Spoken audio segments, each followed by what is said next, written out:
आपण पाहतात SKF news Salman सय्यदसोबत Pathri नगर परिषद कार्यालयासमोर काँग्रेस पक्षाच्या वतीनं साखळी उपोषण करण्यात येत आहेत। नगर परिषदेत झालेल्या घोटाळा प्रकरणी 8 कोटी 11 लाख रुपयाचा हिशोब मागण्यासाठी हा साखळी उपोषणाचा 6वा दिवस असून पाथरी विधानसभेचे विद्यमान आमदार राजेदादा विटेकर यांनी साखळी उपोषणस्थळी भेट दिलेली आहे। आपण त्यांच्याशी जाणून घेणार आहोत।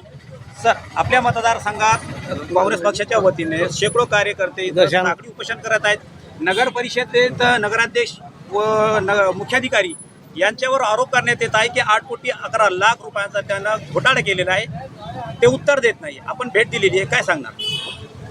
मागच्या 6 दिवसापासून पाथरी येथील विद्यमान नगरसेवक या ठिकाणी नगर परिषदेच्या विविध अशा अनियमिततेसाठी उपोषणाला बसलेले आहेत। नगर परिषद प्रशासनाच्या वतीने या ठिकाणी झालेली अनियमितता आणि त्या अनियमिततेमध्ये त्यांना जी काही माहिती अवगत करायची होती ती अवगत त्यांना होत नसल्यामुळं ती माहिती घेण्यासाठी ही सर्व मंडळी उपोषणाला बसलेली आहे। या भागाचा आमदार म्हणून, विधानसभा सदस्य म्हणून माझं कर्तव्य या ठिकाणी येणं, त्यांना भेटणं आणि त्यांचे जे काही प्रश्न आहे ते जाणून घेणं, त्यासाठीच आज या ठिकाणी मी आलेलो आहे। सर्वांशी मी भेटलेलो आहे, बोललेलो आहे। त्यांनी अनेक नगरपालिकेच्या वतीने आर्थिक अनियमितता केल्याची त्यांनी माझ्यासमोर निवेदन दिलेलं आहे। निश्चित स्वरूपामध्ये मी त्यांना एवढंच अवगत केलेलं आहे, एवढंच सांगितलेलं आहे की उद्या मी सन्माननीय मुख्यमंत्री महोदयांना भेटणार आहे आणि या पूर्ण प्रकरणाची त्यांच्या माध्यमातून कशा पद्धतीनं चौकशी करता येईल, समिती कशी गठीत करता येईल आणि ह्या पूर्ण प्रकरणाची शहानिशा कशा पद्धतीनं करता येईल यासाठीचा त्यांना मी निवेदन देणार आहे।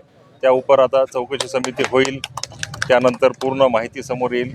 त्यावेळेस पुढील निर्णय जे असेल ते राज्य सरकार किंवा जिल्हाधिकारी असेल, विभागीय आयुक्त असेल यांच्या माध्यमातून घेतला जाईल। 6 दिवस उलटून गेले तरी प्रशासनाकडून कोणी अधिकारी कर्मचारी यांच्याकडे येत नाही। आपल्याला असं वाटतंय का की परभणी जिल्ह्याचे प्रशासन शिंदे शिवसेनेच्या दबावाखाली काम करत आहेत?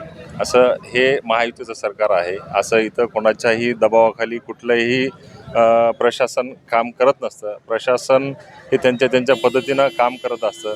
निश्चित स्वरूपामध्ये मी विनंती केली होती की आपण हे उपोषण स्थगित करावं, परंतु सर्वांची मागणी आहे की जोपर्यंत चौकशी समिती गठीत होत नाही आणि चौकशी समिती गठीत झाल्याच्या नंतर अहवाल आम्हाला किती दिवसामध्ये मिळेल की जोपर्यंत आम्हाला माहिती मिळत नाही तोपर्यंत आम्ही उठणार नाही, अशा पद्धतीचा आग्रह त्यांनी धरल्यामुळं ते उपोषण साखळी आहे, त्यामुळे ते बसलेले आहेत। लवकरच उपोषण सोडवण्यासाठी मी सुद्धा प्रयत्न करेल।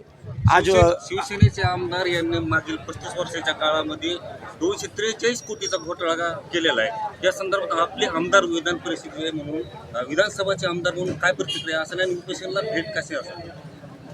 त्यांनी जो आरोप केलेला आहे त्याची मला कसलीही कल्पना नाही आहे। ज्यावेळेस एखादा कागद समोर येईल त्याच्यावर भाष्य करणं किंवा त्याच्यावर चर्चा करणं हे आपल्यासाठी त्या ठिकाणी सोयीस्कर होईल। आज या ठिकाणी उपोषण बसलेलं आहे, त्यांनी माझ्यासमोर कागद त्या ठिकाणी दिलेला आहे, त्याच्या आधारे आज या ठिकाणी मी जे काही बोललेलं आहे ते बोलत आहे। आज आपण या उपोषणस्थळी भेट दिलेली कार्यकर्ते, एक नगरसेवक, 2 नगरसेवक दिसत नाही आपल्यासोबत। सलमान भाई, 2 नगरसेवक जरा आमच्या व्यापामध्ये आहेत, त्यांच्याकडे वैयक्तिक त्यांचं काम चालू असल्यामुळे ते या ठिकाणी आलेले नाही। नगर परिषद समोर काँग्रेस पक्षाच्या नगरसेवक पदाधिकाऱ्याकडून 6 दिवसापासून सुरू असलेले साखळी उपोषणाला पाथरी विधानसभेचे विद्यमान आमदार राजेदादा विटेकर यांनी भेट दिलेली आहे। तथ्य आढळल्यास मुख्याधिकारी किंवा नगराध्यक्ष जो कोणी वरिष्ठ असतील त्यांच्यावर कायदेशीर कारवाई करण्याचे आश्वासन आज पाथरी विधानसभेचे विद्यमान आमदार राजेदादा विटेकर यांनी ह्या उपोषणकर्त्यांना दिलेले आहे। यासोबतच आपण पाहतात SKF न्यूज सलमान सय्यदसोबत पाथरी।